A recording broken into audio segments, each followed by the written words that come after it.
sendeklu, sulit, sendenan, sesek-sesekan selalu. Ini nggak mudah ngerangkai kata-kata kayak gini. Bener, ngerangkai kata-kata kayak gini nggak gampang, makanya larang. Rumahnya kecil, jelek, bocor, peot, tapi yang tinggal di dalam itu keluarga yang harmonis, yang bahagia, yang ahli ibadah, ahli sholawat, ahli zikir, ahli ngaji. Itu yang dinamakan rumah tangga, walaupun rumahnya nggak ada tangganya.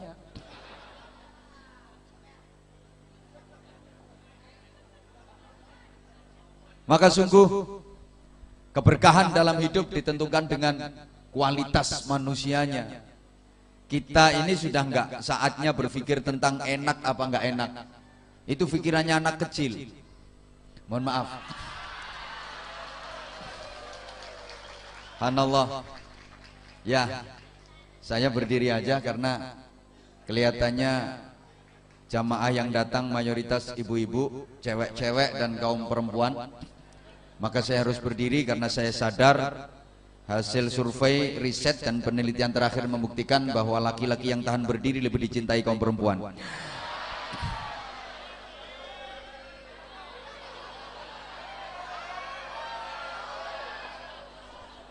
Kita nih sekarang udah nggak saatnya lagi berpikir tentang enak apa nggak enak. Itu pikirannya anak kecil. Anak kecil itu kalau enak dia mau, kalau nggak enak dia nggak mau. Kalau enak dia seneng, kalau nggak enak dia nggak seneng. Kalau enak dia semangat, kalau nggak enak dia males. Itu pikiran anak kecil. Anak yang usia 3 tahun, 4 tahun, 5 tahun, 7 tahun, 8 tahun. Tapi anak-anak yang usia 56 tahun,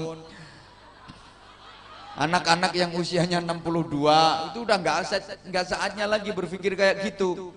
Kita itu sekarang pikirannya harus tentang ini baik apa buruk, bener apa salah. Jangan berpikir tentang enak apa nggak enak, tapi berpikirlah tentang ini baik apa buruk, bener apa salah. Kalau itu baik, kerjakan walaupun nggak enak. Kalau itu bener, lakukan walaupun nggak enak. Kalau itu buruk, tinggalkan walaupun enak. Kalau itu salah, tinggalkan walaupun enak. Kelihatannya pada nggak ngerti.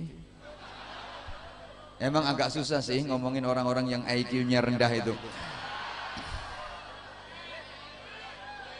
Oke, saya ulang.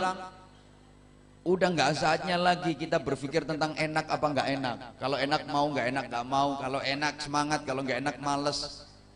Kalau enak seneng, kalau nggak enak nggak seneng. Itu pikirannya anak kecil. Tapi kita sekarang harus berpikir tentang baik atau buruk, benar atau salah. Selama itu baik, benar, lakukan. Walaupun nggak enak. Selama itu buruk, salah, tinggalkan. Walaupun enak. Kalau kita udah bisa kayak gitu, kita akan bisa menikmati benar, menikmati baik. Di mana baik dan benar itu nikmatnya lebih dahsyat daripada enak. Contoh, kalau nggak dikasih contoh ya nggak paham. Soalnya kelihatannya cantik-cantik tapi on.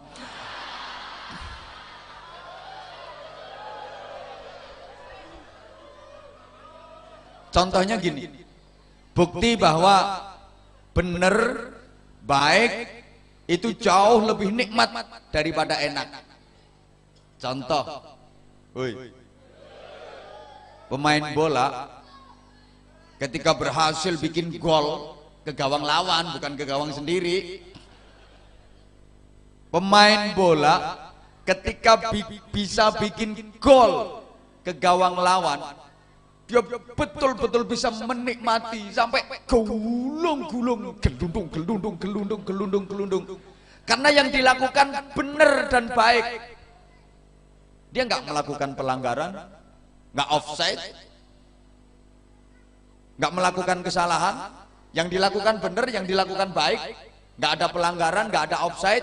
Maka begitu dia berhasil mengegolkan bola itu ke gawang lawan, gol, dia betul-betul merasakan nikmatnya sampai gulung-gulung gak karuan. Mohon maaf bapak makan sate, seenak-enaknya sate, habis makannya paling ya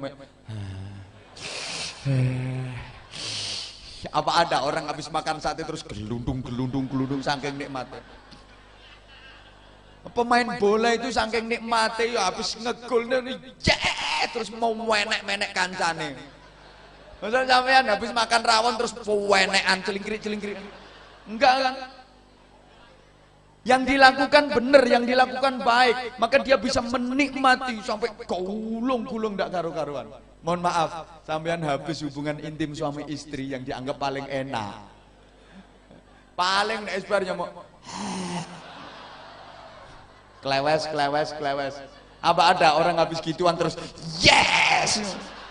Yang ngene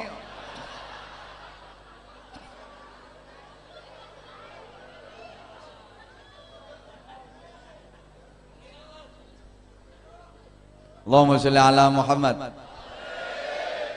Sehingga para jamaah rahimakumullah, untuk itu modal utamanya pertama kita harus mempunyai kesehatan zahir batin. Mudah-mudahan semuanya sehat walafiat. Karena sehat itu penting, karena sehat itu mahal, sehat itu berharga, sehat itu harus kita ikhtiari secara maksimal dan bahkan harus kita mohon kepada Allah dalam bentuk doa. Salul afiyah ba'dal yaqin.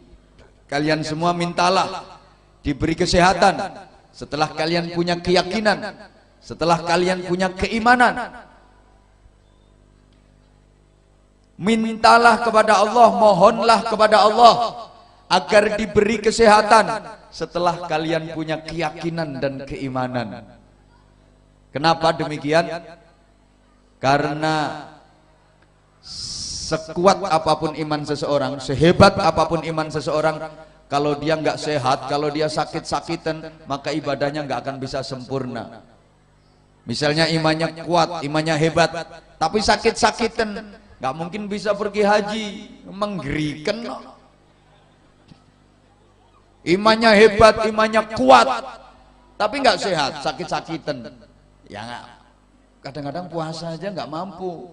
Zakat nggak mungkin bisa, orang nggak kerja, nggak punya duit, nggak punya penghasilan, apanya yang mau dizakatin? Iman hebat, iman kuat, tapi nggak sehat. Ya qiyamul lail nggak bisa sempurna. zikir, sholawat, baca Al-Quran, nggak mungkin betah lama. Wong geriken-geriken. Apalagi sehat tapi nggak punya iman. Nah ini jadinya the coach look.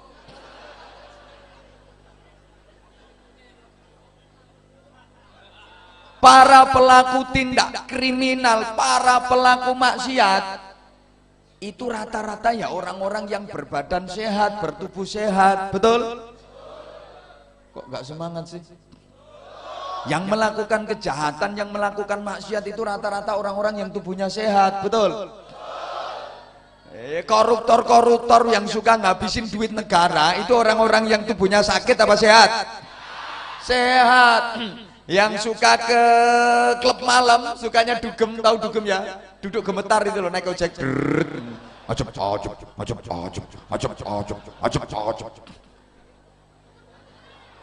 Itu orang yang tubuhnya sakit apa sehat?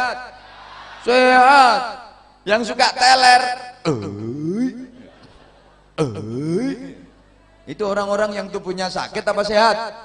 Sehat. Yang suka main judi, itu orang-orang yang tubuhnya sakit apa sehat? Ibu-ibu yang suka ngomelin suami, itu rata-rata yang tubuhnya sakit apa sehat? Nah itu orangnya jawab sendiri ya itu. Sehat tapi nggak punya iman, malah rusak. Karena iman merupakan pondasi utama. Orang tidak akan mungkin dapat melakukan amal kebaikan kalau nggak punya dasar keimanan. Maka dalam Al-Quran setiap menjelaskan tentang amal solih, amal kebaikan pasti dibarengi dengan iman. Amanu wa amilus solihat, beriman dan banyak beramal solih. Ini kesatuan yang nggak bisa dipisahkan antara iman dengan amal solih. Loro-loro ning atunggal. Apa ya bahasanya ya? Ya pokoknya nggak bisa dipisah. Bagaikan garam sama asin. Iya. Setiap garam pasti asin, walaupun nggak setiap yang asin itu garam. Contohnya umbel. Nggak tahu, aku pernah dilat kok.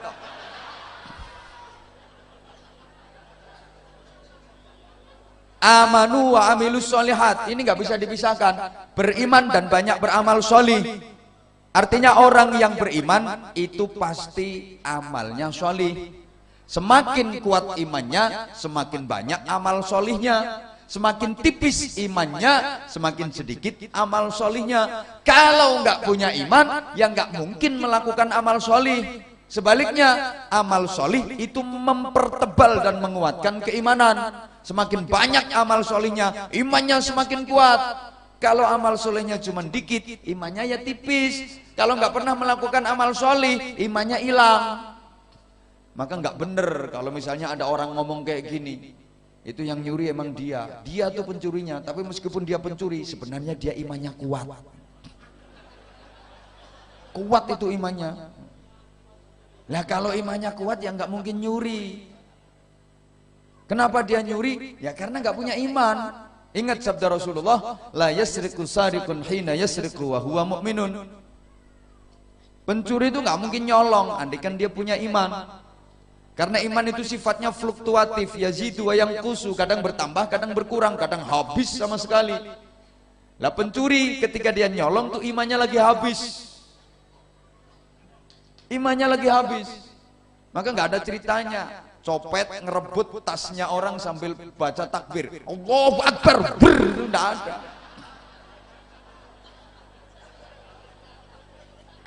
Nggak ada perampok mau beraksi kok terus baca nawaitul ngerampoka lillahi ta'ala, nggak ada. Wala yazni zanin hina yazni wa huwa mu'minun.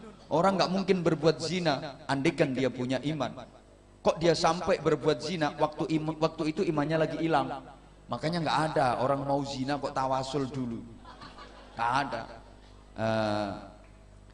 Adinda Londe yang aku cintai, sebelum kita melakukan proses perpetinggiringan ini, marilah kita awali dengan sama-sama membaca suratul Fatihah.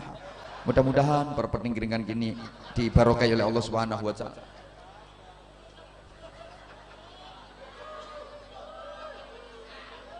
Ya nggak ada. Maka pertama kita disuruh minta kepada Allah agar diberi kesehatan dan keimanan. Allahumma sholli ala Muhammad. Berdoa ini perintah Allah. Maka asal kita berdoa diijabah apa enggak diijabah, tetap kita udah dapat pahala. Dan Allah udah janji kok. Setiap kita berdoa pasti diijabah sama Allah. Allah udah janji ud'uni astajib lakum. Kalau enggak diijabah itu berarti ada yang konslet. Cuman Allah dalam mengijabah doa itu kadang-kadang tidak sesuai dengan yang kita inginkan, dikasih dalam bentuk lain. Kita maunya A tapi sama Allah dikasih B, tidak sesuai dengan keinginan kita. Kenapa? Karena menurut Allah yang terbaik buat kita bukan A tapi B. Andai kan kita dikasih A malah celaka. Halo, contohnya kayak gini, punya anak kelas 2 SD, minta dibeliin motor. Bapak lagi banyak duit, kira-kira dibeliin apa enggak Pak? Ya enggak lah. Bukan berarti Bapak enggak sayang anak, bukan berarti Bapak enggak cinta anak. Justru karena cinta, justru karena sayang, Bapak paling tahu persis yang terbaik buat anak itu bukan sepeda motor. Dikasih tapi bukan motor, kasih sepeda ontel, sepeda gunung itu. Karena kalau dikasih motor, anak masih kelas 2 SD beliin motor, dinaikin di jalan raya, brus, ya anakmu, malah mencelakakan. Maka mohon maaf, kadang ada orang berdoa, ya Allah jadikan aku orang kaya, ya Allah berikan rezeki yang banyak, ya Allah. Rata-rata warga sini kalau berdoa kan begitu, minta kaya. Aku belum pernah ngedengar ada orang berdoa, ya Allah berikan aku rezeki sedikit aja, nggak ada. Mesti minta rezeki yang banyak, minta jadikan orang yang kaya raya kayak gitu. Tapi kok yo pancet melarat. Ini bukan berarti doa kita nggak dijabah sama Allah, diijabah tapi dikasih dalam bentuk lain. Karena menurut Allah yang terbaik buat Anda itu bukan kaya tapi miskin. Soalnya potonganmu iki lek didadekno sugih mesti meleki. Nggak meleki ya sombong ora betahi wong. Melaku gak gelem diluk wis nek sugih mesti ndegek terus. Allah ngerti yang terbaik buat sampean itu miskin. Soalnya kok nek sampean dikei donya akeh dadi wong sugih, gak kuat keberkahan donya malah pilek.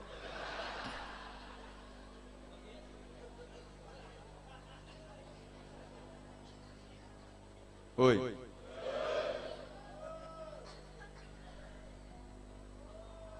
Kadang ada orang ngomong gini, katanya Allah tuh sayang sama orang Islam, katanya Allah ku cinta sama orang Islam. Tapi buktinya rata-rata di dunia ini yang kaya dikasih rezeki banyak itu malah orang kafir-kafir itu.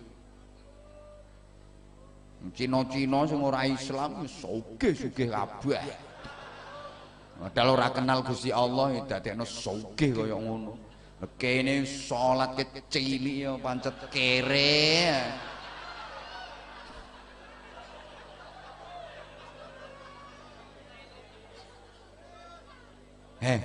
Itu tandanya sampean malah disayang sama Allah. Itu bukti cinta dan kasih sayang Allah sama sampean. Gini loh, kasih tahu sampean. Allah itu udah kadung janji. Siapa yang melakukan kebaikan dibalas sama Allah dengan kebaikan. Siapa yang melakukan kejelekan dibalas juga sama Allah dengan kejelekan. Gak peduli itu orang mukmin, gak peduli itu orang kafir. Di dunia ini melakukan kebaikan dapat balasan. Ada orang mukmin melakukan kebaikan di dunia ini dibalas sama Allah. Ada orang mukmin melakukan kejelekan di dunia ini dibalas kejelekan sama Allah. Orang kafir di dunia ini melakukan kebaikan ya dikasih kebaikan sama Allah, dibalas sama Allah. Orang kafir di dunia ini melakukan kejelekan ya dibalas sama Allah, kasih kejelekan. Orang kafir di dunia ini bisa nggak berbuat baik? Ya bisa banget. Misalnya lagi jalan, zaman lagi jalan, terus terpreset, geludung-geludung di belakang ada orang kafir. Ini bisa nolong sampean. Ketika orang kafir ini menolong Anda, dia melakukan kebaikan. Hal semacam itu dibalas sama Allah. Nah, balasannya dikasih di dunia. Orang kafir itu setiap melakukan kebaikan di dunia langsung dikasihkan balasannya sama Allah. Maka jangan heran kalau orang kafir di dunia ini kaya-kaya. Kenapa? Ya balasannya udah dikasih semua di dunia. Kok dikasih semua? Ya biar ntar di akhirat Allah nggak mikir lagi. Allah udah males mikir-mikir orang kafir di akhirat nanti. Udah kebaikannya dibales semua di dunia. Wes tak kekno kabeh nang ngene donya nang rasa-rasakno tutuk-tutukno puas-puasin di dunia. Ntar di akhirat karing geceki siji-siji. Gitu loh. Lah kalau orang mukmin kadang-kadang melakukan kebaikan itu balasannya nggak dikasih di dunia sama Allah. Kenapa? Ini bentuk cinta dan kasih sayang Allah sama orang mukmin. Sayang kalau balasan kebaikannya dikasih di dunia. Kan nikmat di dunia cuma sebentar, kehidupan di dunia cuma sebentar. Ya kalau orang kafir biarlah dinikmati dipuas-puasin di dunia cuma sebentar aja. Nanti di akhirat yang kehidupan selama-lamanya the nyonyor and the nyenyek. Lah kalau orang mukmin melakukan kebaikan kadang nggak dibalas sama Allah di dunia. Karena Allah sayang sama orang mukmin, Allah cinta sama orang mukmin. Sayang kalau ini dikasih di dunia, nanti merasakan nikmat, merasakan bahagia cuma sebentar. Udah nggak tak kasih di dunia, disimpan aja, kasihkan nanti di akhirat. Sementara di dunia miskin nggak apa-apa, ntar di akhirat kaya raya. Nanti di surga akan dikasihkan semua kenikmatan itu, kehidupan yang bahagia selama-lamanya. Ini sengaja saya sampaikan, tujuan saya untuk menghibur sing melarat-melarat itu. Nah, alhamdulillah bisa ketawa orangnya. Akhirnya kan mikir, makanya aku tiga melarat. Kan di dunia cuma sebentar, miskin sebentar, besok di akhirat di surga kaya raya, dikasihkan semua di sana. Tapi orang yang terlalu cerdas kadang-kadang masih ngebantah. Lah kalau memang pahala orang-orang mukmin, balasan orang mukmin itu dikasihkan di akhirat. Lah itu, kiai-kiai, ustadz-ustadz itu kok kaya-kaya semua itu. Katanya balasannya dikasih di akhirat. Gini bro, kalau kiai kok kaya, lah itu soalnya kiai itu tabungannya akhirat kan udah banyak.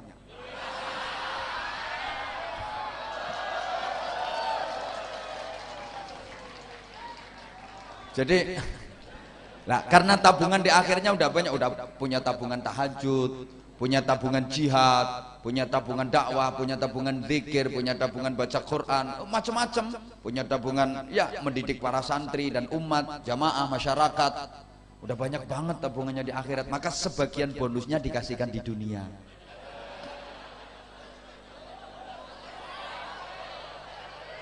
Maka jangan heran kalau kiai itu ya nggak kelihatan kerja apa, tapi kehidupannya kok ya gitu ya, rumahnya bagus, punya mobil bagus, istrinya juga cantik. Rata-rata kiai itu istrinya cantik. Di dunia ini yang beristri cantik itu 3. 1 pejabat tuh rata-rata istrinya cantik. Yang kedua orang kaya itu tinggal pilih, istrinya rata-rata cantik. Yang ketiga kiai, rata-rata kiai itu istrinya cantik. Ada kiai kok istrinya nggak cantik, nasib. Ya nasib lah. Om kiai itu hiburannya ya cuman istri itu, nggak ada hiburan lain. Hiburannya cuman istri, ngelek bisa nih nasib. Mau cari hiburan apa? Mau main biliar ya nggak pantas. Kiai mau karaoke ya nggak pantas. Hiburannya cuman istri, jelek lagi. Nasib. Tapi nanti di akhirat diganti yang luar biasa, gitu loh. Lah kok kiai di dunia hidupnya enak? Ya sekali lagi itu bonus. Tabungannya di akhirat udah banyak. Lah nek sampean itu kan nggak begitu banyak tabungan di akhirat. Lah kalau dikasihkan semua di dunia, nanti di akhirat dapat apa? Ya, tapi yang namanya berdoa terus. Nah, berdoa itu nggak harus pakai bahasa Arab, jangan salah. Emang kita diajari berdoa pakai bahasa Arab, itu afdhalud du'a bil lughatil arabiyyah kalau kita bisa. Tapi kalau nggak bisa ya nggak harus dipaksa-paksa pakai bahasa Arab. Apa dikira doa yang paling ampuh, yang diijabah Allah itu doa yang pakai bahasa Arab? Kalau emang kayak gitu, yang paling manjur doanya, yang paling mustajabah doanya ya orang Arab dong. Enggak, dipikir doa yang paling mustajabah yang dikabulkan Allah itu yang pakai bahasa Arab, ngomong bahasa Arab, kayak pernah hidup di Arab 900 tahun.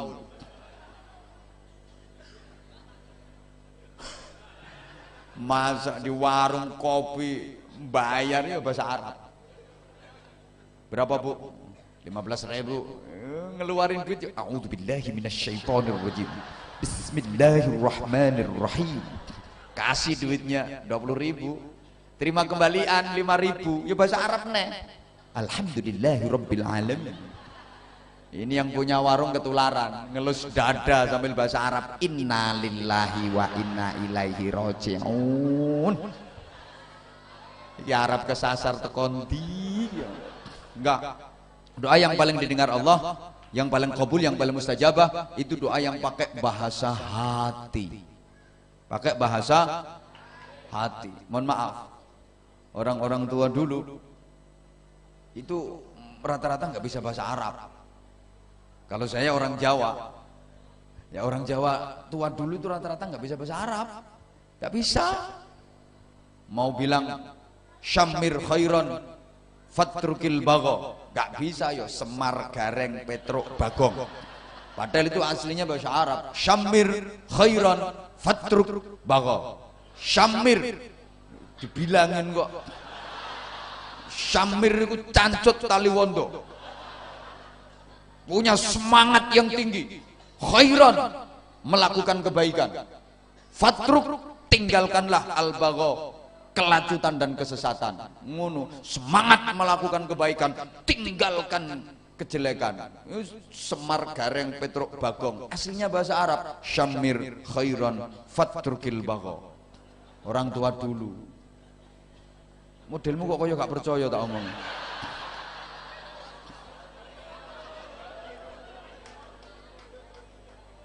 Lah iya toh.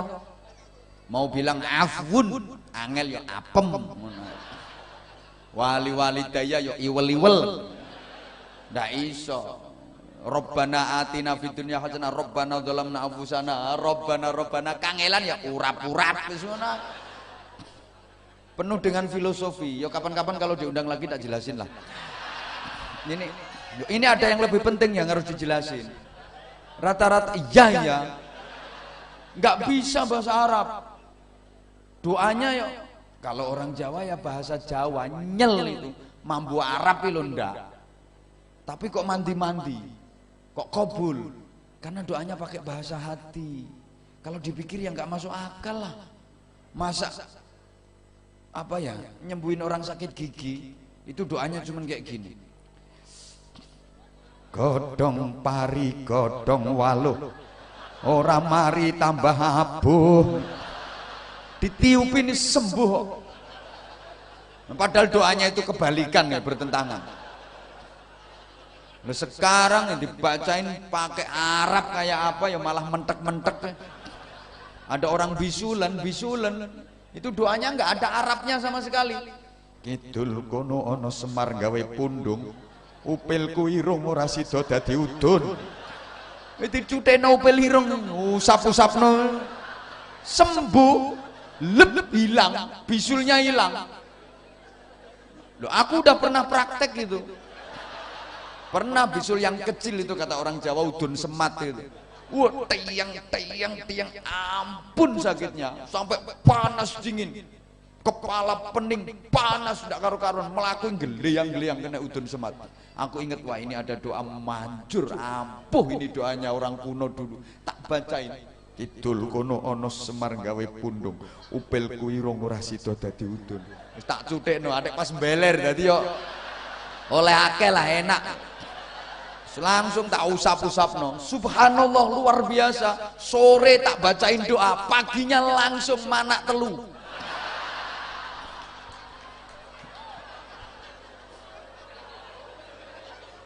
Sorry ya, dulu misalnya lagi punya hajat, ada acara, hujannya deres. Ini kepingin terang hujan ini, kepingin reda, nggak usah panggil pawang hujan, apalagi dukun, enggak. Dibaca doanya yo ndak ada Arabnya sama sekali, nyel Jawa. Langite ora sida udan, udano mek sak uyuh jaran. Hujan yang dulunya lebat, kerucuk tinggal keracak, ya kayak uyuh jaran. Lep, mampet, reda wis enggak hujan. Pernah aku. Wong aku lek ngerti-ngerti tak coba mesti. lagi ceramah hujan, lumayan deres. Waduh ini kacau ini, ngaji mesti kacau kalau udah hujan. Tak bacain Fatihah, insya Allah Fatihahku ya lumayan fasih. Bismillahirrahmanirrahim. Begitu sampai waladhdallin, subhanallah, tambah deres. Kok kalah sama yang cuman langite ora sida udan, udano mek saoyo jaran. Bahkan Rasulullah mengajarkan doa itu yang simpel, ringkes, teges, mentes, nggak usah terlalu panjang. Kadang doa itu 2 buku dibaca semua. Yang amin itu angkat tangan sampai capek. Ya awalnya sih tinggi ngangkat tangannya amin, amin, semangat. Ya, udah kelamaan dikit ya, turunin tangannya amin. Tangannya turun suaranya jadi rendah. Amin. Tangannya semakin turun suaranya makin pelan. Amin. Amin. Lama-lama ya tumpangnya pupu senden karo duwe. Ya kalau kena yang muda-muda malah dikedulenan. Ya karena salah yang doa kepanjangan. Ben. Ben. Amin. Ben amin. Ringkes. Ya kayak doa sapu jagat itu kan Rabbana atina fid dunya hasanah wa fil akhirati hasanah wa qina adzabannar. Itu kan menghimpun doa itu, ringkes, tegas, mentes, mencakup semuanya. Rabbana atina fid dunya hasanah, ya Allah berikan kepadaku di dunia ini kebaikan. Apa saja urusan dunia minta kebaikan, semuanya katut wes. Wa fil akhirati hasanatan, dan di akhirat saya juga minta kebaikan. Apa saja urusan akhirat minta kebaikan. Wa qina adzabannar, dan selamatkan aku dari azab neraka. Wes. Tapi juga jangan terlalu ringkes. Saking ringkesnya sampai nggak bisa difahami. Keringkesen itu namanya. Asal tangan diangkat minta sama Allah, ya Allah engkau tahu yang ku mau, amin. Ya keringkesen dong kalau kayak gitu. Ya emang bener Allah tahu yang kau mau, tapi sebutin apa itu kok. Ya Allah engkau tahu yang ku mau. Keringkesen. Atau terlalu detail, terlalu panjang, terlalu detail, itu juga nggak bagus. Kesannya mendikte Allah, Allah didikte. Ada anak muda berdoa minta istri, ya Allah minta jodoh, ya Allah istri perempuan yang cantik, yang kuning, yang tinggi, ya Allah, yang anaknya orang kaya, yang warisannya banyak, yang hidupnya tinggal sebentar, yang ayu, ya Allah, yang tinggi badannya 176, ukuran BH-nya nomor 67, ya Allah. Iku sak piro sing diwadahi. Allah didikte. Atau doa kesannya ngatur Allah. Ya Allah, aku cinta banget sama dia, ya Allah. Aku nggak bisa hidup tanpa dia, ya Allah. Kalau memang dia jodohku, dekatkan, ya Allah. Kalau memang dia bukan jodohku, jodohin dong. Si Allah diatur.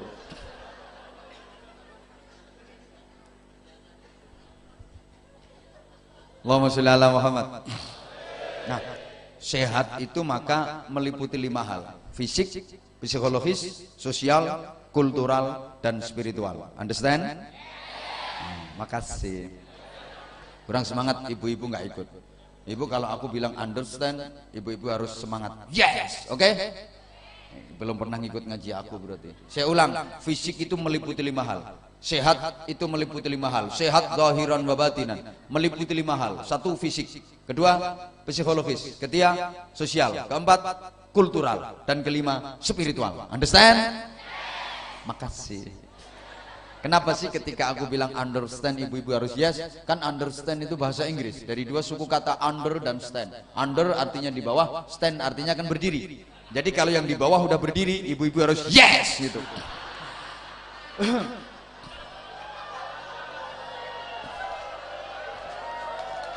Mesti salah paham.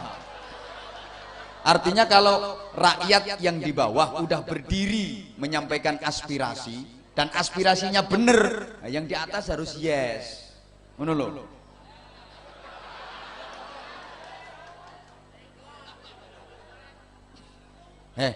Kenapa orang sampai sakit? Ya karena 5 hal ini nggak balance, 5 hal ini nggak seimbang. Yang paling sering nggak diperhatiin orang itu spiritual. Kalau yang 4, fisik, psikologis, sosial, kultural, betul-betul diperhatiin, dijaga. Tapi yang spiritual justru ini merupakan faktor terpenting, sering dilupakan. Orang itu asal kebutuhan spiritualnya tercukupi dengan baik, dijamin sehat zahir batinnya. Maka asal Bapak Ibu para jamaah sholatnya istiqomah, sehari 5 kali, jangan dibalik 5 hari sekali.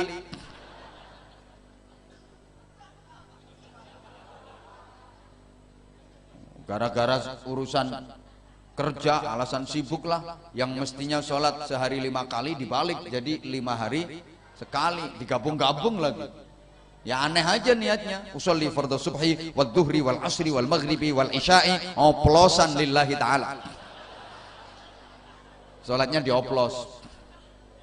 Asal sholat istiqomah, zikir rajin, ngaji semangat, sholawat rajin, sedekah terus, dijamin gak akan sakit-sakitan.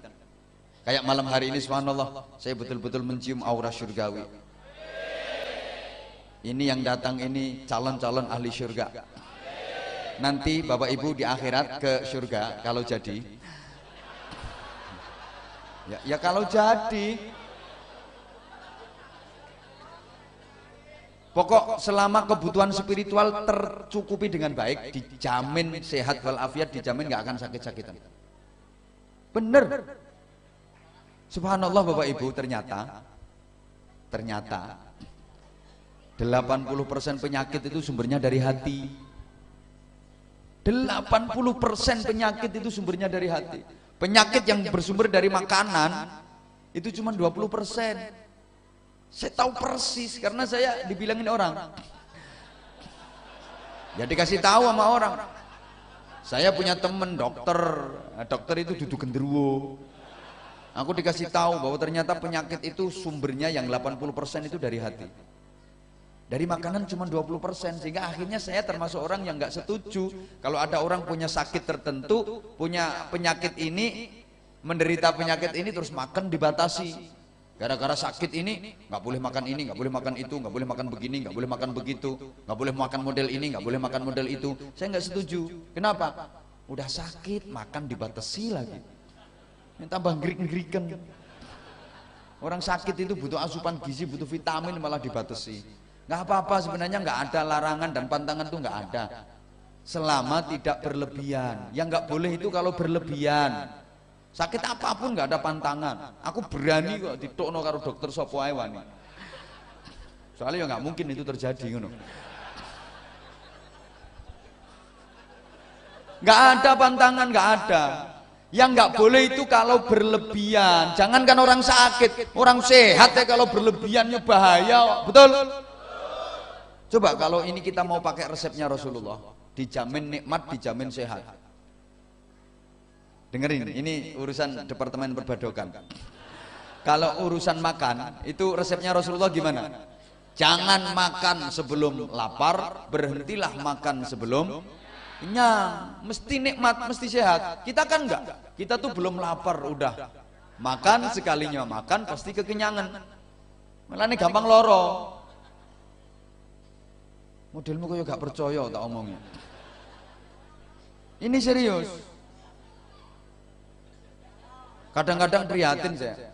Ada suami istri habis datang di acara pesta, hajatan, pernikahan, habis itu makan prasmanan, runtung-runtung suami mau ngambil sate, ditampel sama istrinya, jangan itu, nggak boleh, ingat penyakitmu. Akhirnya nggak jadi ngambil sate, pindah mau ngambil kikil, ya dilarang lagi. Kikil juga nggak boleh, ingin cepat mati,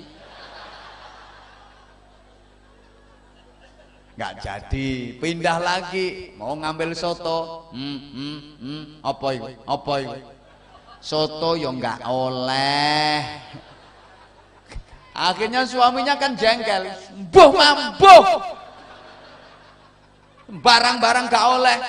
Kan aneh kan, dulu waktu muda nggak punya duit nggak bisa beli, sekarang ada makan gratis dilarang. Aneh kan? Akhirnya si suami ini kena diabetes, kolesterol, kena darah tinggi. Bukan karena sate, bukan karena kekel, bukan karena soto, tapi karena jengkel sama istrinya itu yang bikin dia sakit. Makanya nggak usah dibatesin Bu, harus disupport, apalagi udah tua, butuh gizi. Jawa ngarani gerang segere kari arang-arang. Ngono saya dibatesi. Eling bojomu ku lho, ngambekan ping 3 watuk ping 9 ngono. Makan dibatesi lagi. Bu. Nggak usah dibatasi, syukuri nikmat Allah itu untuk dinikmati. Allah kasih anugerah itu untuk dinikmati, asal tidak israf, tidak berlebihan dan tidak dimubadzirkan. Wah, apa-apa, nggak apa-apa, bener nggak apa-apa. Nikmat Allah itu untuk dinikmati. Kita itu jangan hanya sibuk mencari sampai nggak sempat menikmati. Rugi hidup kayak gitu, hanya sibuk nyari tapi nggak sempat menikmati. Karena ada orang yang kayak gitu, sibuk cari makan tapi nggak sempat makan sendiri. Ada kayak penjual nasi pecel, sibuk ngeladenin orang beli, ngelayanin orang beli, dia sendiri nggak sempat sarapan.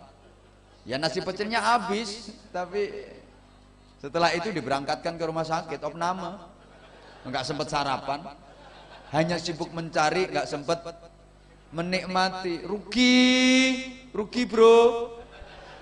Maka mohon maaf Bapak, kalau duitnya banyak dinikmati Pak, beli mobil yang bagus, biar ya perjalanannya lancar, dinikmati, enak, dinaikinya juga enak, suspensinya juga enak, perjalanan juga terasa nikmat. Nah, jalan berlubang nyemek gledek gitu. Duit banyak, duitnya lo 7 miliar, tuku mobil yang rego 12 juta. Duit 7 miliar beli mobil harga 7 juta, di starter enggak kena. Kelekek. Starter mana? Kelekek. Kelekek. 29 kali loh lagi kena.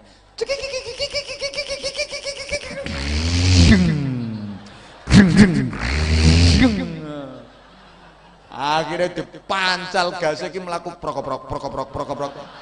Dipakai belok pintunya buka sendiri gelodak. Tangki diganti jirigen, spionnya plastik. Punya duit nggak dinikmati, rugi. Hei, lu iya. Makanya kalau duit banyak, mohon maaf, daftar haji, menikmati duit, pergi umroh, menikmati duit. Ngono lho bro. Wis tak rungokno. Duit banyak, hidup cuma sekali, nggak punya pengalaman luar negeri. Rugi Pak, hidup sekali nggak pernah naik pesawat. Uripmu ngutek nang perumahan kene.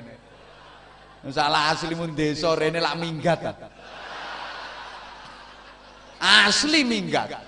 Wong pindah mrene iki lho karena 2 kemungkinan. Nek gak kekurangan ya kewirangan. Alah ngaku wo. Kalau nggak kekurangan ya kewirangan. Nah, kalau keluar pulau namanya teran. Itu kalau nggak terantanan ya mesti terancam. Halo. Dilanjut. Subhanallah. Kalau punya duit dinikmati. Masa hidup cuma sekali, nggak pernah naik pesawat. Hidup cuma sekali, nggak pernah ngelihat pramugari. Cantik-cantik, mulus-mulus, enggak ngono-ngono ku apa jemburis-jemburis.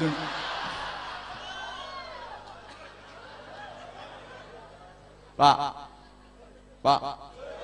ya Allah, apa sih artinya memiliki segalanya kalau nggak bisa menikmatinya?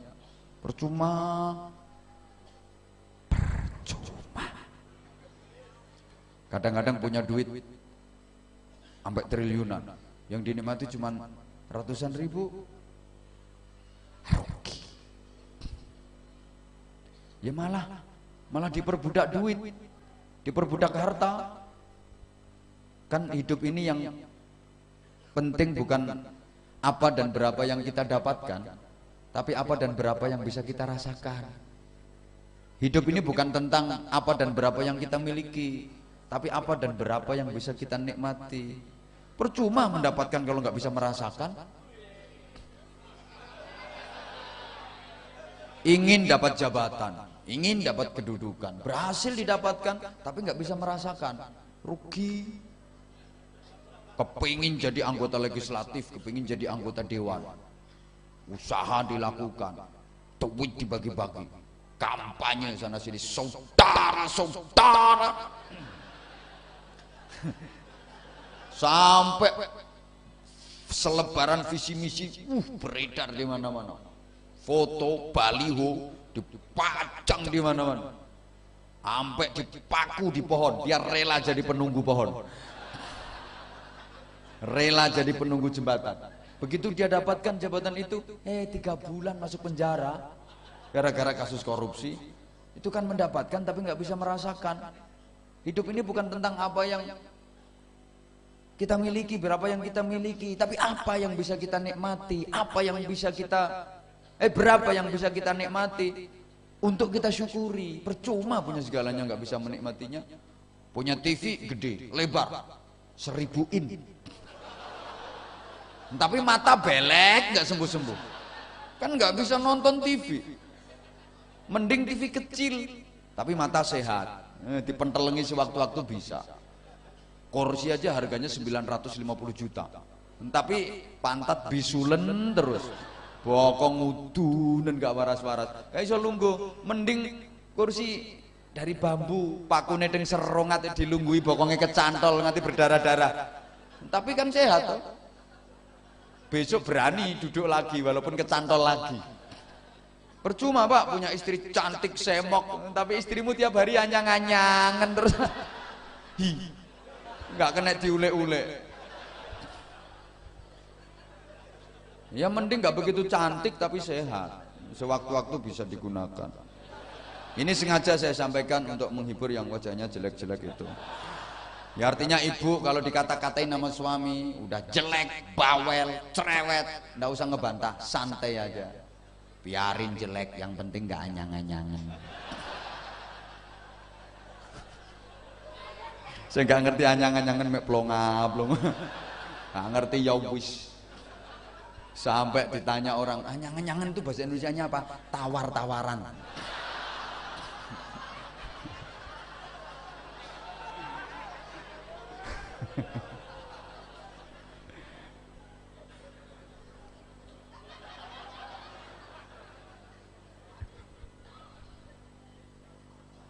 Hidup ini untuk dinikmati jemaah sekalian, tapi dengan cara yang benar. Jangan salah pentasarufannya, cari harta ditumpuk-tumpuk, nggak bisa menikmati, rugi, mati gak dibawa. Kan sebanyak-banyaknya orang punya harta, ketika mati nggak ada yang dibawa. Penjual helm tuh helmnya banyak banget, tapi mati nggak ada tuh yang pakai helm. Bakul helm itu rano, mati helman rano. Ya lucu aja. Kadang aneh, cari duit dikumpulin dapat banyak, beliin tanah, cari lagi kumpulin dapat banyak, beliin tanah, cari lagi kumpulin dapat banyak, beliin tanah. Dia lu nggak sempet nikmati duitnya, nyari terus sampai gegere bengkong. Tanahnya emang luas tapi dia nggak bisa menikmati duitnya. Lihat orang kayak gitu mesti resik tanahnya timbang raine. Tanahnya terawat bersih tapi raine rumbuk ono model. Ya kayak gitu.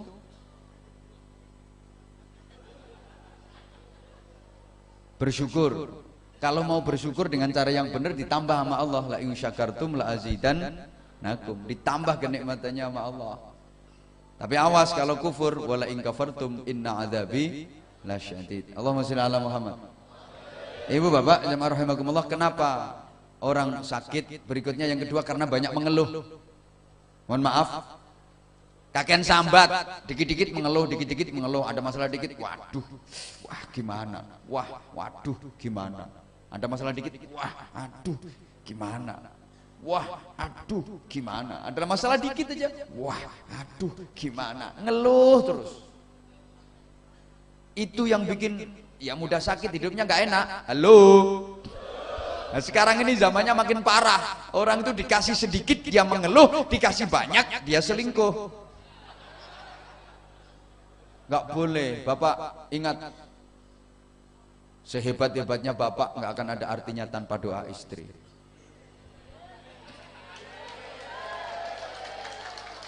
Maka lebih tepatnya di balik suami yang sukses pasti ada istri yang ikhlas mendoakan. Betul Ibu? Krungu kupingmu. Saya ulang, di balik suami yang sukses itu ada istri yang ikhlas mendoakan. Dan ingat, di balik istri yang sukses pasti ada suami yang stres. Ya kalau istri semakin sukses pasti suami semakin stres. Maka ibu-ibu tolong sukseskan dirimu biar stres suamimu. Bapak juga harus ingat, suksesmu karena doa istrimu. Maka kalau ingin lebih sukses, yang mendoakan harus lebih tambah. Ya tambah lagi, kalau cuma satu ya kurang sukses Pak. Udah, jangan kenceng-kenceng. Ntar kedengeran sama yang pakai kerudung. Jangan pernah berbicara poligami di hadapan ibu-ibu. Ibu itu paling antipati, paling alergi. Jangan pernah membicarakan itu, karena memang poligami bukan untuk dibicarakan Pak, tapi untuk dilaksanakan. Sehingga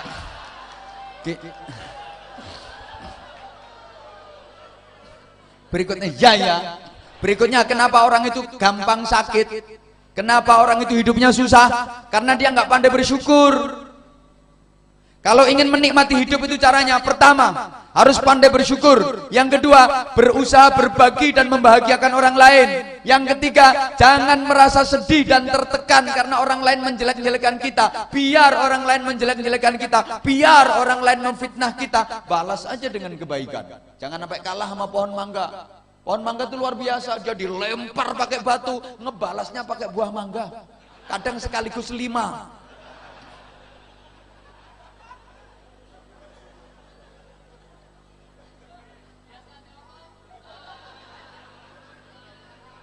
Lakukan ibadah dengan istiqomah.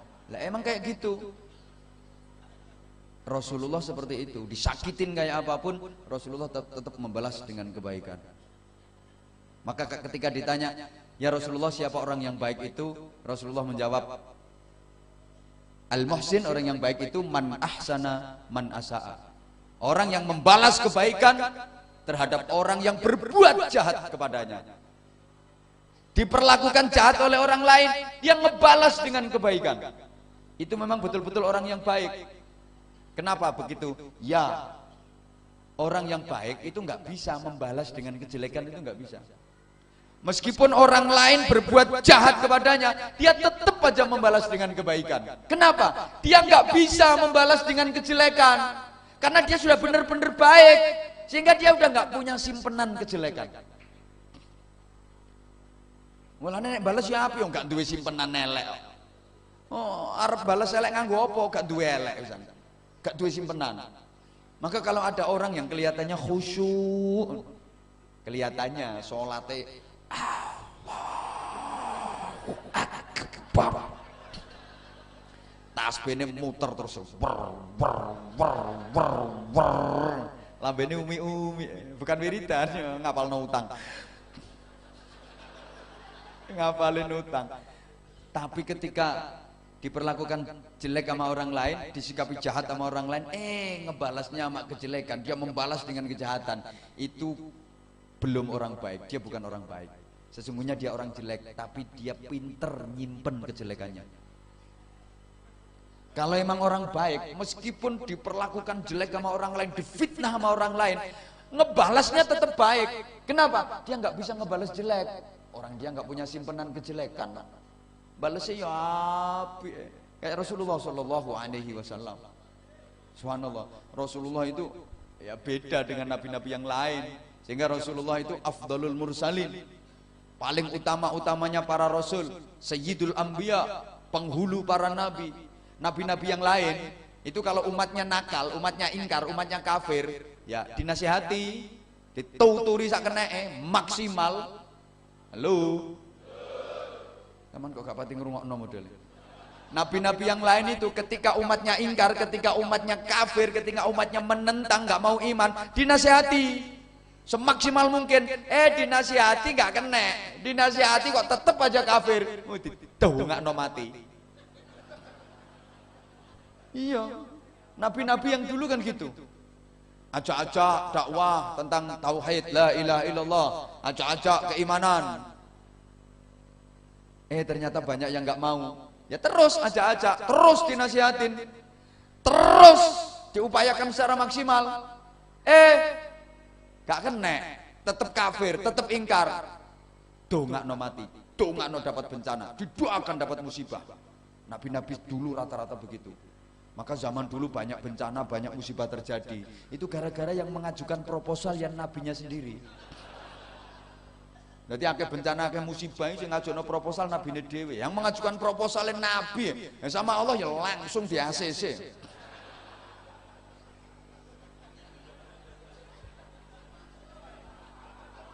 Loh iya kan?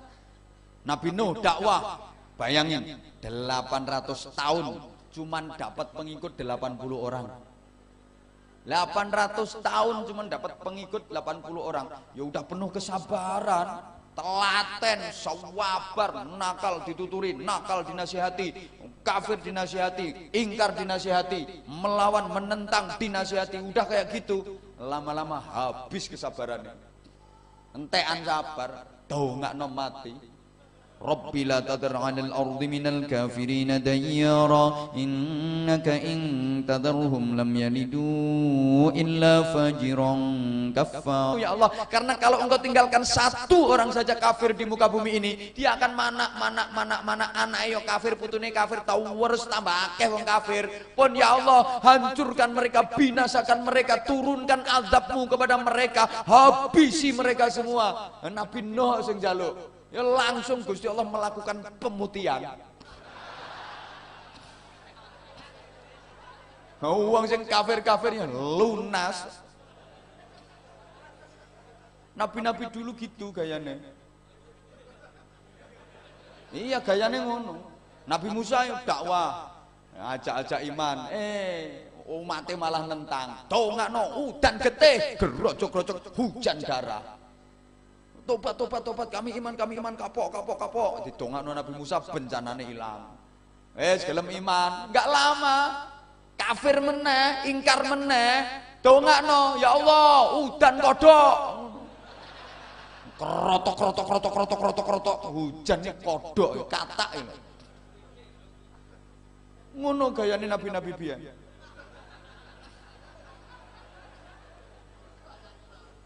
Iya. Lah kalau Nabi Muhammad Shallallahu Alaihi Wasallam ndak dakwah telaten, penuh kesabaran, sabar tingkat tinggi, tiada bandingannya. Ajak-ajak keimanan, umatnya nentang, dinasihati kok nggak nurut, dibela nih di hadapan Allah, dibela di hadapan Allah. Nggak ada yang didoakan celaka, itu nggak ada kalau Rasulullah. Umatnya nentang itu malah dibela di hadapan Allah. Ingat waktu peristiwa perang Uhud, betapa waktu itu pasukan kita, kok kita kaya melu ya pasukan muslimin. Aku waktu itu nggak ikut aku. Kok pasukan kita. Tapi sampean yo ngono kok. Nyanyi ku yo ibu kita Kartini. Kapan nek nglairno kowe? Halo, tolong perhatikan ya. Pasukan muslimin waktu itu kan porak-poranda. Ya gara-gara kesalahan sendiri sih, nggak mau ngikutin instruksinya Rasulullah. Tim pemanah, pasukan pemanah yang berada di atas gunung, ini udah dikasih warning sama Rasulullah, perhatian. Pasukan pemanah, apapun yang terjadi, jangan sampai meninggalkan tempat sebelum ada aba-aba dan instruksi dari saya. Apapun yang terjadi, pahami sekali lagi, apapun yang terjadi, kalian tidak boleh meninggalkan tempat sebelum ada aba-aba dan instruksi dari saya. Ya siap, waktu itu dibilangin Rasulullah. Nah, ringkas cerita, dalam kecamuknya perang itu pasukan kafir kalah awalnya pasukan kafir, berantakan, lari tunggang langgang, tidak karu-karuan. Nah, tapi ada sekelompok pasukan yang dipimpin oleh Khalid bin Walid waktu itu masih kafir. Mereka mendelik, ngumpet nih loh, ngumpet kadung di goa, ngancam wisan, nanti kalau pasukan pemanah muslimin itu turun, kita naik, kita gempur dari atas. Ngono. Begitu pasukan kafir paubar pora-poranda ndak karu-karuan, kan harta rampasan berserakan. Emas-emasan, harta rampasan itu berserakan. Pasukan Islam yang di bawah kan ngeracuti itu tuh, ngambilin, ngumpulin itu. Yang di atas mikir, gila gak mudun keri umet ini. Kalau kita nggak turun, kita nanti nggak dapat bagian ini nanti. Lagian pasukan kafir udah nggak ada, udah lari semua. Yuk turun, naik turun. Melu ngering ke siku. Begitu mereka turun, Khalid bin Walid dan pasukannya naik. Kerocok panah dari atas, diserang dari atas, korat karit gantian pasukan muslimin yang porak-poranda sampai Rasulullah berdarah-darah tubuhnya, gigi Rasulullah sempat tanggal. Waktu itu para sahabat memohon kepada Rasulullah, ya Rasulullah, tengadahkan tanganmu, mohonlah kepada Allah, mintalah kekuatan biar kaum kafir, pasukan kafir dihancurkan oleh Allah. Rasulullah cuma senyum. Bahkan malaikat Jibril itu loh gak sabar. Padahal malaikat itu gak punya nafsu. Malaikat Jibril itu gak sabar nemuin Rasulullah. Assalamualaikum. Waalaikumsalam. Ada apa mas? Yo memudahkan pemahaman gitu loh, biar mudah difahami. Tapi Rasulullah yang enggak kok ada apa mas, yang enggak. Yo biar mudah difahami. Kan aku sadar yang aku omongin kan orang-orang yang kurang begitu cerdas. Jadi kayak aku gitu loh. Ada apa mas? Mohon izin. Izin apa? Itu gunung mau aku angkat. Terus ya tak jerit nonggone pasukan kafir itu. Saya lempar ke mereka pasukan kafir biar hancur semua. Terus Rasulullah bilang, mas, rungokno toh. Mas, itu perintah Allah apa karepe sampean dhewe, Mas? Ya karepku dhewe. Sorry, Mas. Aku lagi nggak butuh bantuanmu. Kalau yang nyuruh Allah ya karuane. Kalau memang itu yang nyuruh Allah ya karuane, aku manut itu perintah Allah. Tapi lek karepe sampean dhewe, kalau ini mau sampean sendiri, Mas, sorry Mas, aku lagi nggak butuh bantuanmu. Ngono Kanjeng Nabi. Coba sampean lagi terdesak terus ditawarin kayak gitu, mohon izin, gunung aku angkat, lempar ke mereka. Yo giyetno ae kono. Ben gepeng kabeh ngono. Rasulullah enggak. Jangan Jibril, jangan. Lah kalau ini dilempar ke sana, dijeretne lak mati kabeh. Dan mati kabeh terus umatku sopo? Jarno urip, biarkan mereka hidup. Mereka nggak mau iman, siapa tahu nanti anaknya mereka yang mau iman, tak telatenane. Bapaknya gak kena, ibunya gak kena, mbok menawa anaknya kena. Siapa ngerti bapaknya nggak mau iman, ibunya nggak mau iman. Siapa tahu nanti anaknya mau iman. Tak telatenane, wong potongannya kayak manaan kok.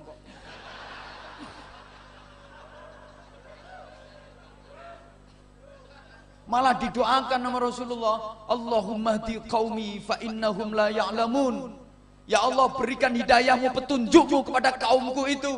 Mereka melakukan seperti itu karena mereka tidak ngerti. Mereka belum ngerti, ya Allah. Jangan kau timpakan azab atas mereka. Berikan petunjukmu, berikan hidayahmu kepada mereka. Subhanallah, Rasulullah kayak gitu. Bahkan waktu itu bumi sempat bersumpah. Bumi loh bersumpah di hadapan Rasulullah. Jari bumi kan, kata bumi gini, kalau sampai darah, kan waktu itu darah Rasulullah bercucuran kan, kalau sampai darah Rasulullah netes ke tubuhku, aku akan balik badan, mulet. Bumi lo sampai gitu, sampai darahnya Rasulullah netes ke tubuhku, mulet aku. Apa yang dilakukan Rasulullah mendengar sumpah bumi itu? Rasulullah malah sibuk menampung darah itu biar nggak jatuh ke tanah, biar nggak menetes ke tanah. Ditandai guys surban ke tangan, jangan sampai netes. Ini kalau sampai netes, iki bumi mulet temenan iki. Kalau bumi mulet hancur orang-orang itu.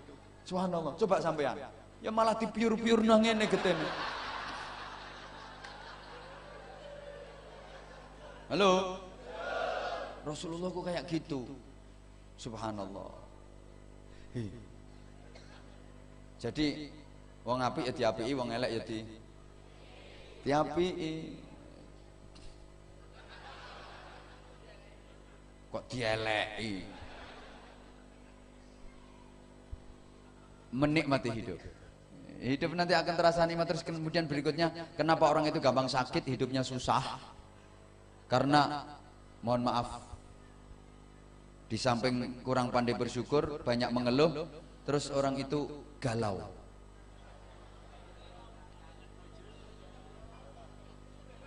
God always listening and understanding. Sekali lagi, God always listening and understanding. Makasih, semakin kelihatan goblokmu. Jadi mohon maaf kalau dibilang goblok nggak boleh marah. Karena hakikatnya manusia itu emang goblok. Yang pintar cuman Allah. Hakikat ilmu milik Allah. Ketika manusia dianggap berilmu dan pintar, karena waktu itu dia sedang berada dalam hidayah Allah, dalam bimbingan Allah. Andai kan nggak berada dalam bimbingan Allah, ya goblok. Makanya ketika dibilang goblok nggak usah marah. Emang aslinya manusia itu goblok. Yang pintar cuman Allah, ilmu cuman milik Allah. Ketika manusia dianggap punya ilmu dan dianggap pintar, waktu itu emang dia berada dalam bimbingan Allah, dia dalam hidayah Allah. Kalau nggak gitu ya goblok. Maka aslinya manusia itu goblok. Apapun jabatannya aslinya goblok. Apapun pangkatnya itu manusia aslinya goblok. Yang datang di sini ini semua aslinya goblok. Yang ceramah ini juga. Makasih. Jadi ini ceritanya malam ini ada orang goblok ngomongin orang yang lebih goblok. Para goblok-goblok sekalian yang saya hormati,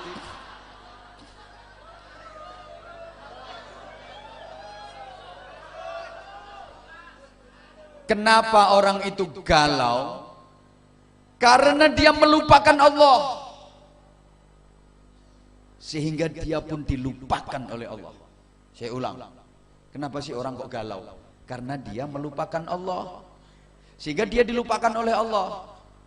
Orang yang mengingat Allah, ya diingat nama Allah, diperhatiin nama Allah. Orang yang melupakan Allah, juga dilupakan nama Allah. Fadhkuruni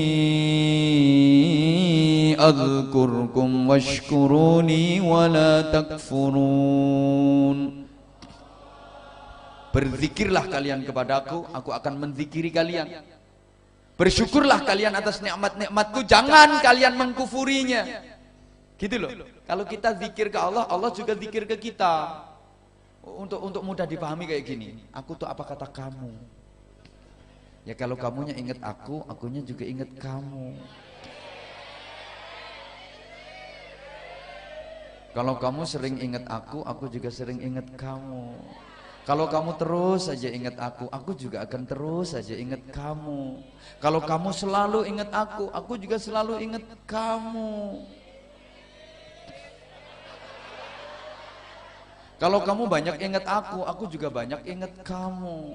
Kalau ingatnya kamu ke aku cuman dikit, ingatnya aku ke kamu juga cuman dikit. Kalau kamu jarang-jarang ingat aku juga jarang-jarang ingat kamu. Kalau kamu sama sekali nggak pernah ingat aku nggak ngurusi raimu, nggak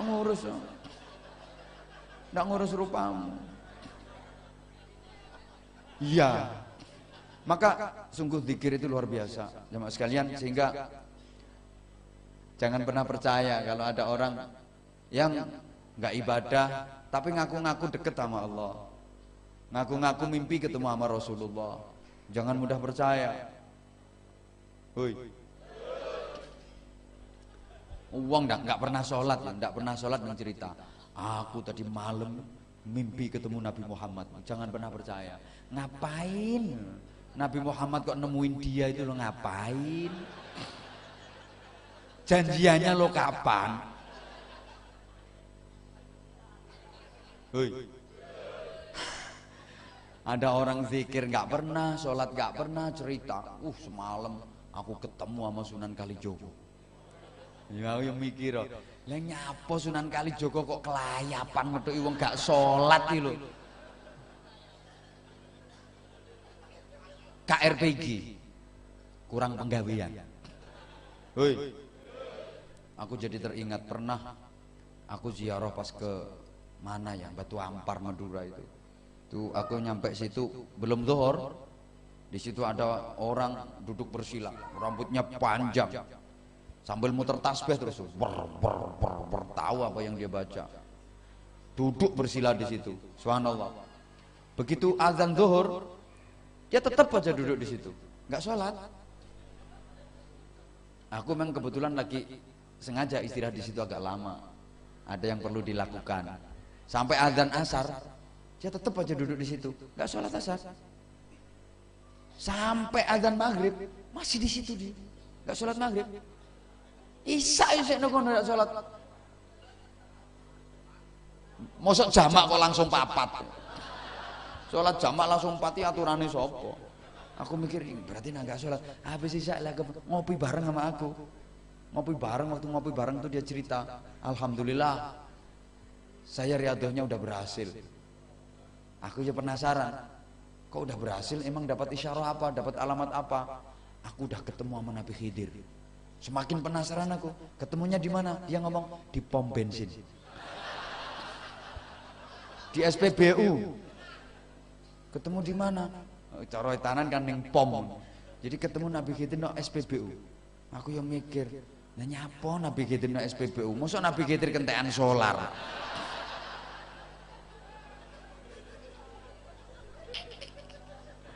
La haula wala quwwata illa billah. Berzikir dan berzikir terus. Orang kalau berzikir pasti diperhatiin sama Allah. Sampai Rasulullah membandingkan masalul dzakir wa ghairi dzakir kamatsalil hayyi wal mayyit. Perumpamaan orang yang mau berzikir dengan orang yang tidak mau berzikir itu ibarat perbandingan orang hidup dengan orang mati. Yang mau berzikir hidup, yang nggak mau berzikir mati. Ayo nyaut. Sing gelem zikir berarti hidup, yang nggak mau zikir berarti mati. Coba ibu-ibu seneng yang mati apa seneng yang hidup? Hah? Ibu pilih yang mati apa pilih yang hidup? Hidup. Bapak-bapak masih hidup? Misalnya Bu, misalnya ada dua orang laki, ibu suruh milih satu. Yang satu ganteng, tinggi besar, gagah, tegap, atletis, kuning kulitnya, sauntu-untune. Banyak duitnya, kaya raya, tapi mati. Yang satu udah dekil, jelek, pendek, kelek kecut, ngentutan, gak gablek duwe, tapi urip. Ibu pilih yang mana? Gak milih? Ya rondo. Modal wajah cuman kayak gitu nggak milih. Kasih pilihan nggak mau milih. Pilih mana Bu? Nggak dua-duanya. Rondo. Ibu tak ajarin Bu, pilih yang hidup walaupun jelek. Lumayan kena gue seret-seretan.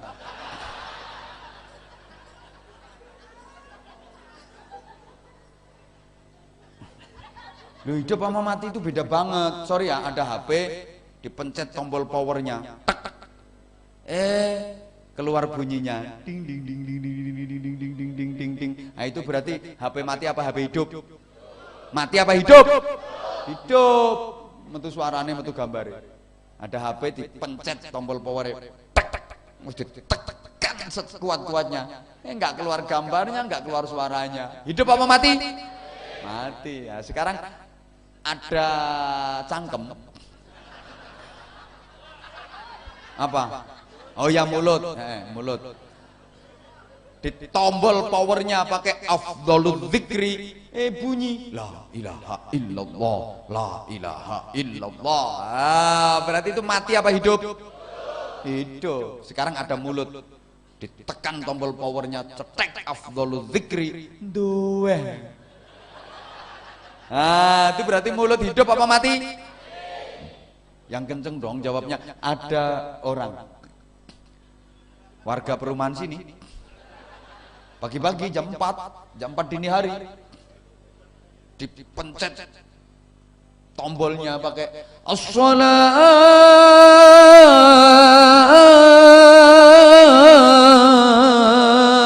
khairum minan naum, langsung bangun, cerekal, wudu, jurantal, berangkat salat jamaah ke masjid. Mati apa hidup? Hidup. Sip. Ada warga perumahan sini sama pagi jam 4 dipencet tombolnya as-salatu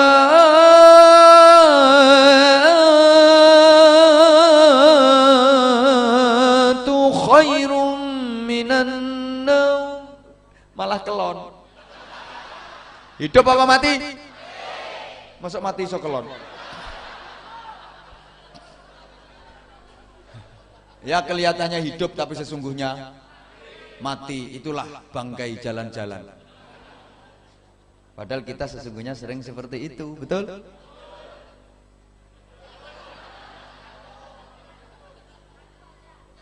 Ya Allah. Banyak berzikir, baca Al-Quran, baca sholawat, terutama ibu-ibu, agar lisanmu, lidahmu, bibirmu jadi indah, penuh berkah dan penuh pahala. Nah, daripada lesanmu, bibirmu sering kau gunakan untuk menyelatu bojomu, memperbanyak dosamu, memperberat hisabmu. Bukankah suamimu adalah surgamu? Bukankah ridho suamimu menentukan ridho Tuhanmu? Lo kok sering engkau mencelatunya? Bu, ketika bibirmu, lisanmu sering mencelatu bojomu, ngomelin suamimu, itu bisa berubah menjadi duri-duri yang tajam, menyayat-nyayat hati suamimu, melukai perasaan suamimu yang sudah bekerja keras pontang-panting. Itu dilakukan demi untuk mengetengi dirimu itu. Istri macam apa dirimu? Ya mending baca Al-Quran, dzikir, sholawat, istighfar. Taulah biasanya kalau suami pulang telat, suami pulang terlambat, bukain pintu sambil cemberut, dongkol, ngomel. Jam berapa? Jam berapa nih? Plorak-plorok, suka kelayapan terus. Jam berapa nih? Udah nggak usah tidur di rumah sana, tidur di pos jaga sana. Sarungmu, bantalmu sungi kabeh, kelon karo kentongan kono. Apa sembuh bu itu? Mohon maaf, ibu hatinya udah sakit, pikirannya sumpek, dapat dosa. Hoi, loro. Podo-podo biar suami datangnya terlambat, ibu sambut aja dengan ikhlas. Ketok pintu, tok tok tok tok tok tok tok, bukain pintunya. Ya sebentar. Alhamdulillah suami udah datang. Ikhlas, ramah, senyum. Wah itu pahalanya sama dengan jihad. Udah jihad fisabilillah, jihadnya ibu ya kayak gitu. Nggak usah bom panci, nggak usah. Ngapain? Bukan jihad itu, kendat itu. Perempuan model apa mau ngeledakin bom panci, nanti lama-lama ada bom wajan, bom subluk. Islam tuh nggak pernah mengajarkan kayak gitu. Ntar terangin di belakang. Ini soalnya Indonesia ini sedang darurat terorisme, darurat narkoba, macem-macem lah. Aku sampai lali orang-orang no iki mau. Nggak cukup ini waktunya. Bu, sambut dengan ikhlas, dengan ramah, dengan senyum. Itu pahalanya sama dengan jihad. Biasanya ngomel-ngomel, buka pintu. Sekarang ganti, sholawat. Suami datang terlambat, sambut ikhlas, senyum, buka pintu, cetek. Buka, kelihatan suami, sholawat. Sallallahu ala Muhammad, sallallahu alaihi wasallam, sallallahu ala Muhammad, sallallahu alaihi wasallam. Suami masuk rumah, keluyur, sambut. Tala'al badru alaina min saniyatil wada. Insaf suamimu. Udah nggak berani pulang terlambat, pulang malam nggak berani, takut disolawati. insaf. Besok-besok udah nggak pulang malam lagi, langsung sekalian pulang pagi. Nggak percaya coba ntar dipraktekin gitu. Suami pulangnya lambat, biasanya marah-marah, ngomel-ngomel, bukain pintu yang ikhlas, cetek, krek, ngelihat suami, sallallahu ala Muhammad, sallallahu alaihi wasallam. Suami masuk ke rumah, polal badr. Paling suami cuma senyum, lewat kelewes, suami ngomong gendeng ya.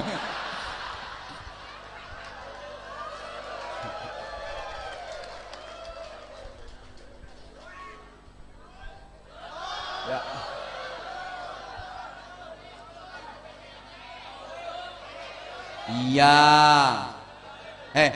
Hadapi hidup ini dengan senang, hadapi hidup ini dengan gembira. Hidup cuma sekali, ngapain disusah-susah? Biar orang lain punya prinsip hidup ini ada dua. Ada senang, ada susah. Kita nggak usah kayak gitu. Prinsip kita hidup memang dua, tapi bukan senang sama susah. Senang sama senang banget. Ya kalau hati kita udah bersih, hati kita udah tertata, hidup ini adanya cuma dua, senang sama senang banget. Biar orang lain prinsipnya senang sama susah, kita mah tetap pakai prinsip senang sama senang banget. Orang lain prinsipnya hidup itu ada enak, ada nggak enak. Kita enggak, kita hidup memang ada dua, enak sama enak banget. Setuju? Maka hadapi hidup ini dengan senang. Yang penting senang. The power of smile, the power of mind, the power of heart. Subhanallah. Makasih.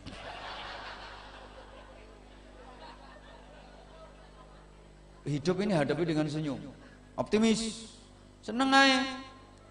Wajah kita akan cerah. Sampai Rasulullah pun ketika ditanya, ya Rasulullah, ciri-ciri penghuni surga itu bagaimana? Simpel jawaban Rasulullah. Wajahnya cerah, murah senyum. Dan Rasulullah sendiri begitu, murah senyum. Dan senyum, subhanallah, ya Allah, ya Allah. Halo. Kan simpel tuh itu. Ahli surga, iya murah senyum. Ahli surga ini senyum, cerah, senyum, semua gitu. Penduduk surga semua gitu. Sampai malaikat penjaga surga, malaikat Ridwan, ya senyum, kebantan, senyum. Malaikat Ridwan, penduduk surga itu semuanya senyum, bahagia. Maka orang kalau di dunia murah senyum, wis mambu swarga itu. Iya, orang kalau murah senyum ini mambu swarga. Sebaliknya, penduduk neraka itu jenggawureng kabeh. Penduduk neraka yang raine jeplok-jeplok. Jenggureng semua. Apa bahasanya jenggureng itu ya? Wis pokoknya cemberut semua. Penduduk neraka itu cemberut semua, sampai malaikat Malik penjaga neraka ya cemberut, jenggawureng. Seumur hidupnya itu nggak pernah senyum. Malaikat Malik itu mulai diciptakan Allah sampai akhir zaman nggak pernah senyum. Senyum cuma sekali waktu ketemu sama Rasulullah pas perjalanan Isra Mi'raj. Itu pun cuma sebentar. Ngono tok.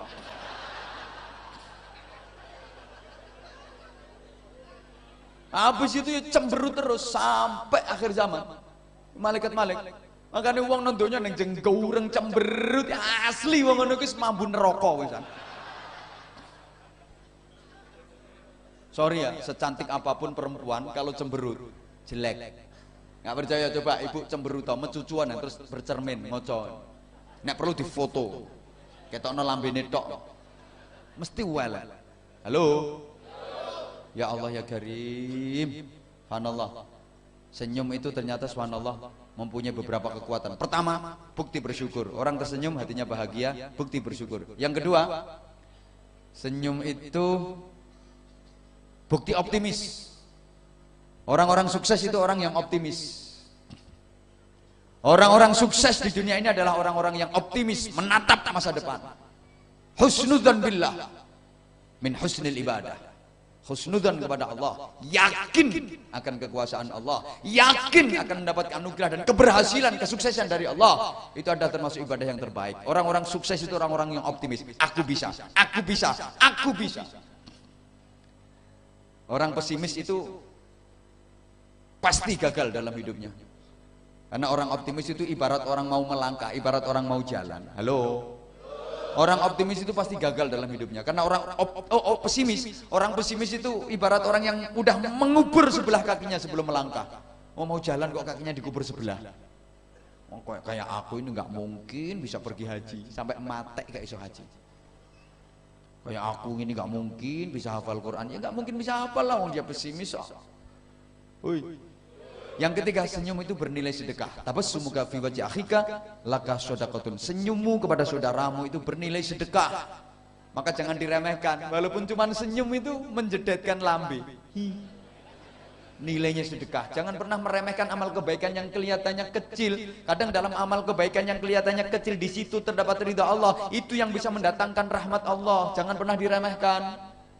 Masuk masjid, udah nggak ada jamaahnya, udah selesai sholat jamaah, zikir, wirid, doa udah selesai, nggak ada orang, kipas angin masih muter aja. Wugu. Wah, ini ngabisin listrik ini. Matiin, strike. Kelihatannya amal kebaikan kecil, tapi kadang itu yang mendatangkan rahmat Allah. Di situ terdapat ridha Allah. Ke tempat wudhu, nggak ada orang. Ini kalau udah penuh airnya, melober-lober kerannya, krocok. Matiin, set. Ini jangan dianggap remeh, amal kebaikan kecil. Ini yang mendatangkan rahmat Allah. Kadang di situ terdapat ridha Allah. Masuk ke toilet, WC umum, di situ ada peninggalan orang lain. Mundung, disiram, krocok, bersih. Ntar kalau dipakai orang nyaman, jangan malah ditambahin. Nanggung cuman segini, tambahin.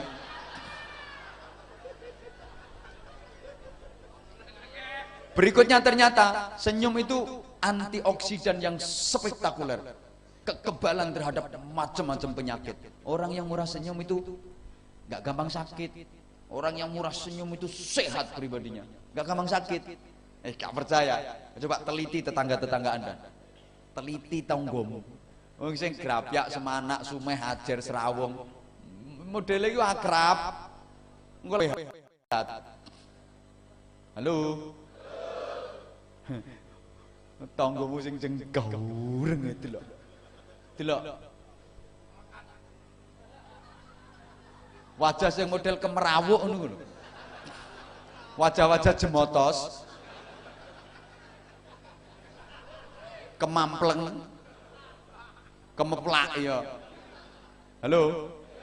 Enggak gampang gering. Gampang gering. Maka orang yang hatinya bersih, wajahnya cerah, murah senyum, sehingga bibirnya melebar. Bibir sering melebar. Bibir menyempit, lambe ciut, lambe bermasalah. Kok nggak percaya sih? Lambe ciut, lambe bermasalah, bukan sariawan. Orang itu kalau tanpa masalah, hatinya bersih, bibirnya melebar. Ketemu orang, assalamualaikum, waalaikumsalam. Loh, gimana kabarnya? Alhamdulillah, sehat. Selalu melebar. Woi, kalau lambene nyiutnya, assalamualaikum, salam. Gimana kabarnya? Urus. Orang yang pemaaf, bibirnya juga selalu melebar. Maafin ya Bu, aku yang salah. Ya sama-sama, nggak apa-apa. Tapi kalau bibir yang menciut, maafin ya aku yang salah. Sudi. Maka cirinya orang yang bertakwa, wal afina 'anin nas, mudah memaafkan kesalahan orang lain dan betah kegerimisan ora buyar.